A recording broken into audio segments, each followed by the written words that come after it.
95% of people only account for 5% of the total wealth, while inversely, the upper 5% of people, they hold 95% of the total wealth. Why is this so skewed? And how can you be more like the top 5%? Let's dive into it.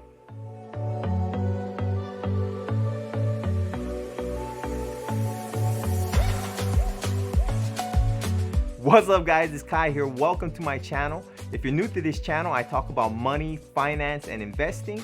If these type of videos interest you, go ahead and hit the subscribe button down below and the notification bell to stay updated on upcoming videos. In today's video, we'll be going over why the rich keep getting richer while the poor and middle class people remain the same. And also how you can use their system to have more money and more time for yourself. Especially in today's day and age, it has never been easier. Alright, if you could go ahead and smash that like button to help support the channel, and let's hop into the video. So let's first break down how people can generate income. And I'll use this cash flow quadrant, which was made popular by Robert Kiyosaki, the author of Rich Dad, Poor Dad. And it's broken down into 4 quadrants. We'll start off on the left, which is E for employee, S for self-employed, B for business owner, and I for investor. So majority of the people, about 95%, sit on the left side of the chart, which is an employee, which means you have a job and you work for somebody, or self-employed, which means you own a job, you are your own boss. While the upper 5% of the people, the rich people, are on the right side of the chart, who are business owners and investors. So using this chart, let's start off with how money is produced. So let's start off with employee, which means you have a job. This tends to be where most people start off. And for this chart, I'm going to be using an example of a cook. So say you start off at a restaurant and you learn to be a cook. You have your hourly pay, you have your benefits, vacation. You also have a boss who makes your schedule, tells you what days you need to work. And this is the type of job that we're groomed by society to be. Since we're young, we're taught to grow old, get good grades, work hard, go to college, and find a good job and work for somebody else. School teaches us to be a good employee, to follow instructions and do what we're told. Now, if we move down to S, where you'd be self-employed, say you're a cook and you wanted to branch out, so you started your own lunch wagon. Now you're your own boss, you get to make up your own hours, your pay increases, but now you're taking on all of the risks. For both of these, if you're an employee or self-employed, to make more money, you have to work more hours. Or as an employee, you could go get an education to better your skills and try to get a raise, but ultimately, you're paid by the amount of hours you work in a day. Moving over to the right-hand side, we have a business owner. Now, business owners, they own a business, but they make their money off of running a proven system and by leveraging people.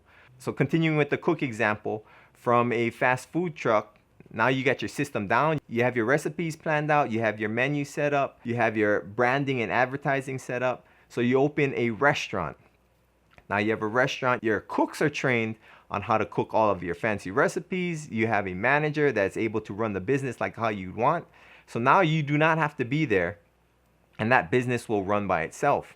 So in this instance, if you'd want more money, you'd open up more businesses. And now that system would be duplicated that you've already perfected. Moving down to investor, investor is just like what it sounds. So now the restaurant owner has an excess of money and they'll put it into investments, which would be real estate or the stock market.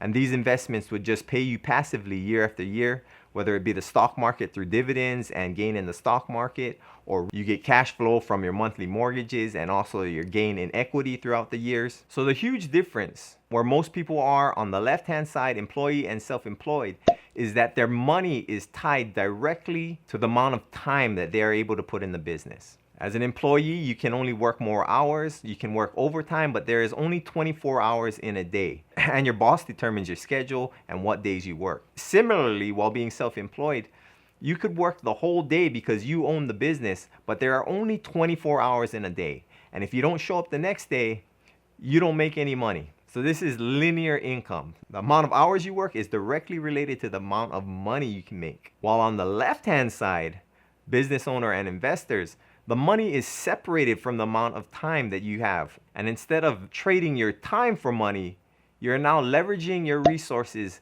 to generate you money. Whereas a business owner, you're leveraging your system.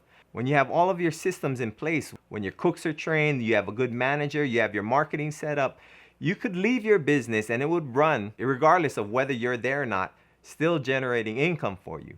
Similarly, investments, instead of leveraging your system and people, you're leveraging your money. Now, while being an investor, you're totally separating your time from your money, where now your money is constantly working for you, generating you income through dividends and rentals or whatever you chose to invest in. Now, don't worry, moving from the left side of the chart to the right side of the chart might seem like a huge jump, but I'll tell you how to get there easily in a bit. Another major difference between the left side of the chart and the right side of the chart is taxes. Now, starting off as an employee, you'll be paying the most taxes, and you end up paying everybody else first. You have to pay your taxes, you have to pay your social security, you have to pay for your medical, and when you get your paycheck, everybody else took their cut, and that's what you have to spend to buy whatever you need, your food and your goods. Or if you move over to the right side of the chart, as a business owner, you can take advantage of a vast amount of tax breaks. You can start writing off your supplies. You can write off your traveling. So not only are you making more money, but you also have opportunity to pay less taxes, which works even more so if you are an investor. Now, as an investor, your tax rates go even lower as you pay capital gains tax. In some instances, you could pay 0% tax, or only up to 20%. Or if you're investing in real estate, there's a bunch of tax write-offs that you could take advantage of there also. So you see, there's a huge difference. So on the left side of the chart, you are trading your time for your money and you're paying more taxes. Now, time is the most valued commodity in the world because once it's gone, no matter how much money you have, you cannot buy more time. Where what the rich do is they separate their time from their money and have systems or their investments work for them, and they get to pay less taxes on top of that. So this is why the rich have more time and more money. If you're interested, you can go ahead and check out my last video here where I go over on how to make your money work for you through the stock market and multiplying your money through real estate. Now let's dive into how you can move over from the left-hand side of the chart to the right-hand side of the chart. And it's never been easier than it is now. So in today's day and age, the internet is the great equalizer. Similar to before how I was using the cook, let's use the example of a personal trainer. If we're starting off from the left-hand side of the chart and you're an employee, a personal trainer, say you work for a large fitness chain like 24 Hour Fitness or UFC gyms, you work hourly, you're a trainer there. You know, what would be the next step to be self-employed? Say you work for yourself as a personal trainer and people hire you directly and you go out and train clients. Now your time, as before, is tied to your money. You can only train a certain amount of clients every day. You can only work so many hours of the day. Now with the internet, it's so easy to move over to the right-hand side. Following the cook's progression, he had to open up his own restaurant. Now this is how easy it is. So say you're a personal trainer, you want to open your own business. You could take all that knowledge you have and teach people across the world. You could create an e-course. You could write a diet plan. You could do online coaching. You could create exercise videos or start a YouTube channel. And once you create these systems once, whether it be your meal plan or your exercise plan, these systems will be working for you online 24/7, day and night, generating you passive income. Somebody on the other side of the world in China could be looking to get yoked, and they'll be able to grab your yoked fitness plan day or night, rain or shine, whether you're there or not. And speaking of ease, this could be a gradual transition because everybody is an expert at something. Whether you're a cook, you don't need to open up your own restaurant anymore. You could share your recipes. You could make a cooking channel. Say you play music, tips, tricks, inspire people. And you could start off by doing all of this part-time while still working as an employee. You could use some of your time to gradually start building your business. Also, if you'd like to start investing, it's never been easier. There's apps like Webull and Robinhood that you can now download on your phone and let you trade for free. If you'd like to start trading on Webull, you could use the link down below. You could get up to 2 free stocks valued up to $1,600. Link in the description. So now you can see how the rich get richer and how easy it is for you to hop over and use their systems to gain more time and more money for yourself. All right, guys, if you found that video helpful, please go ahead and share it with somebody you think that it could help. Thanks for watching the video. If this video has motivated you to start your own business or you plan on investing, please leave a comment down below. I'm always interested to hear what people out there are doing. All right, guys, thanks for watching, and I'll see you in the next video.